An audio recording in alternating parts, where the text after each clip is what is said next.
Bharatiya Janata party ने झारखंड विधानसभा चुनाव में जीत का दावा किया है। प्रदेश अध्यक्ष बाबूलाल मरांडी ने न्यूज 11 भारत से खास बातचीत में कहा कि बीजेपी के घोषणा पत्र में युवाओं और महिलाओं पर फोकस होगा। बाबूलाल मरांडी से खास बातचीत की हमारी संवाददाता रूपाली ने। धरातल पर उतर गए हैं। हमारे साथ इस वक्त झारखंड बीजेपी प्रदेश अध्यक्ष बाबूलाल मरांडी मौजूद हैं। हमारे साथ हम लोग जानेंगे कि किस तरीके से इन लोग भी भाजपा की जो पार्टी है वो झारखंड में किस तरीके से पूरी तरीके से बस एक्टिवेट हो गए हैं। बहुत कम समय बचा है चुनाव के लिए, इनकी तैयारी कैसी है और किस तरीके से ये जनता तक लगातार बराबर पहुंच रहे हैं। सर, जो चुनाव है कुछ ही समय बच गया है, मुश्किल से वादा दावा बार बार हो रहा है, हर सरकार गई आई लेकिन लोगों तक सुविधा नहीं पहुंची है। मैया समान योजना करके अभी एक योजना है, उसके विकल्प में भाजपा भी तैयार कर रही है कई योजनाएं, कई घोषणाएं। उसको लेकर कुछ कह पाएंगे अगर अभी की सिचुएशन?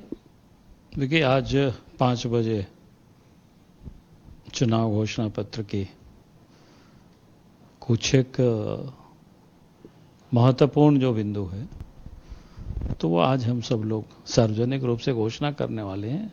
आप सबको उस समय बुलाया ही गया ही है और इसलिए इस वक्त तो उसके बारे में अभी हम कुछ भी नहीं कहेंगे। जब क्योंकि अब 3 बज रहा है और 2 घंटा बचा हुआ है तो 2 घंटा में आप सबको जानकारी दे दी जाएगी।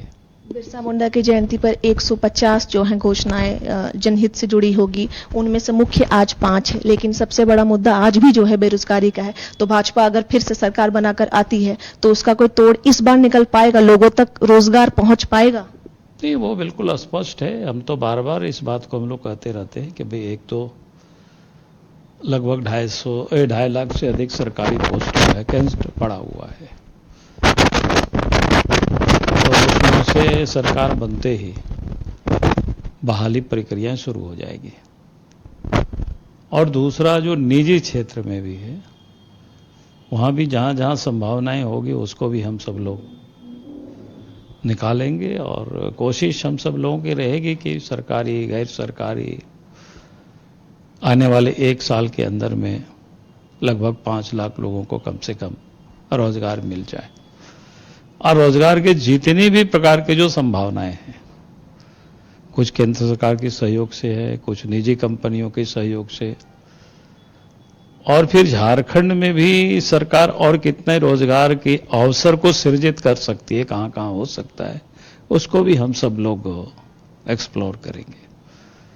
तो कुल मिलाकर के मैं ये कह सकता हूं, जब सरकार बनेगी तो बनते ही दिखाई पड़ेगा कि सड़क पर काम दिखाई पड़ेगा, कि लोगों को रोजगार मिल रहा है, ये भी साफ दिखाई पड़ेगा। आपके किए गए वादे लोगों को दिखाई तो देगा, लेकिन अब महिलाओं को जो चुनाव से पहले सम्मान के नाम से योजनाएं दी जा रही हैं, वो विपक्ष की पार्टी हो चाहे अभी वाली सरकार हो, वो सम्मान चुनाव से पहले लोग का सवाल रहता है। अलग अलग विधानसभा क्षेत्र में जब जाते हैं तो पहले क्यों नहीं मिला? क्या ये एक तरीके का लोभ लोचन नहीं है जो लोग के पास पहुंच रहा है फिलहाल? नहीं, पहली बात तो मैं कहूंगा कि ये सवाल तो हेमंत सोरेन जी से पूछना चाहिए कि हेमंत सोरेन जी ने पहले क्यों नहीं दिया।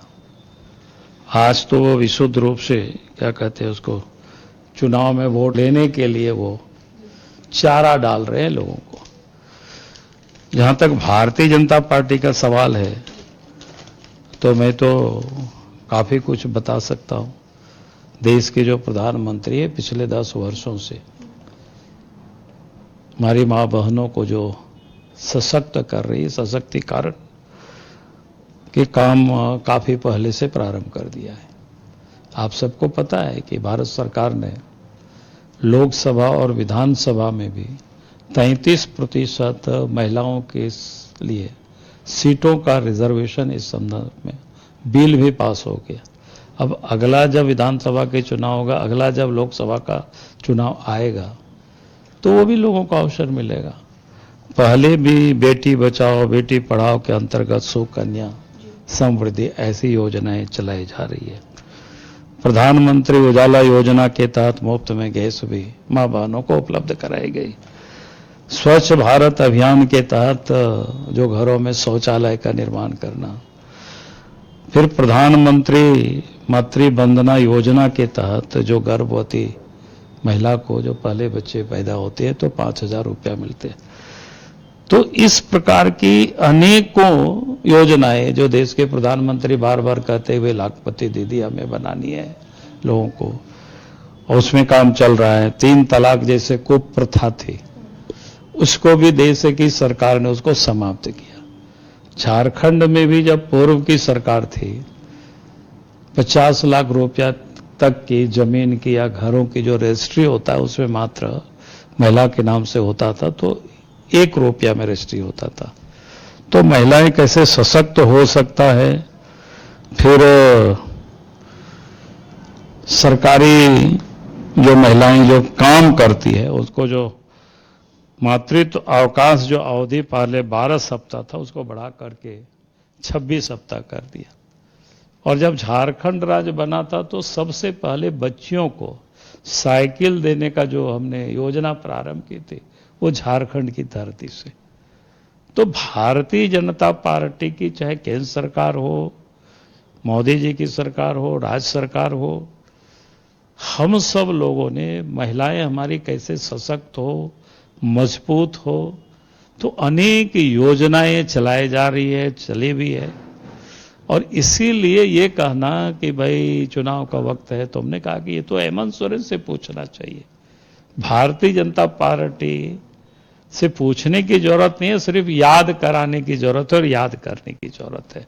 भारतीय जनता पार्टी सदैव महिलाओं को सशक्तिकरण के लिए काम कर रही है। एक आखिरी सवाल रहेगा, अगर भाजपा की पार्टी भाजपा आ जाता है, कमान मिल जाता है झारखंड का, तो क्या इस बार झारखंड अलग दिखेगा? कह सकते हैं झारखंड 2.0 कुछ अच्छा वर्जन, झारखंड में बहुत ज्यादा विस्तार होगा, कुछ अच्छी चीजें, नई चीजें जो कागजी से हटकर लोगों तक ठीक ठाक पहुंच जाएगी? नहीं, बिल्कुल अब दिखेगा। पहले भी जब जब बीजेपी की सरकार रही है लोगों को दिखा है, लोगों ने याद किया है। क्योंकि जब पहली बार झारखंड अलग राज्य बना था उस समय आप बहुत बच्ची रहे होंगे, तो उस समय लोग जब झारखंड से बिहार की ओर लोग जाते थे तो लोग बताया करते थे, उन लोगों से किसी से भी पूछेंगे तो जहां बिहार लोग प्रवेश करते थे इधर से तो लोगों की नींद खुल जाती थी, और उधर से जब झारखंड लोग प्रवेश करते थे तो लोगों को नींद आ जाती थी। यानी सड़कें इतनी अच्छी थी इधर और उधर उतनी खराब हो गई थी। तो ये सब चीज लोगों ने देखा है उस समय। कानून व्यवस्था भी ठीक था उस समय, जितनी लॉ एंड ऑर्डर उस समय मजबूत हुआ, और जब जब बीजेपी की सरकार बनी कानून व्यवस्था बिल्कुल दुरुस्त हुआ है। आज बिल्कुल खराब स्थिति में है, लाचार स्थिति में है।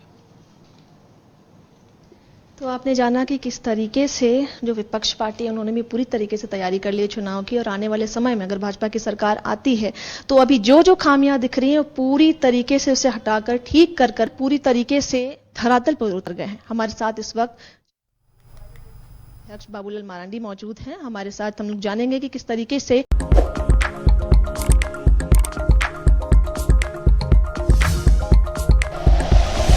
Like and share videos, subscribe करें हमारा चैनल और प्रेस करें बेल आइकॉन। न्यूज़ 11 भारत, सच है तो दिखेगा।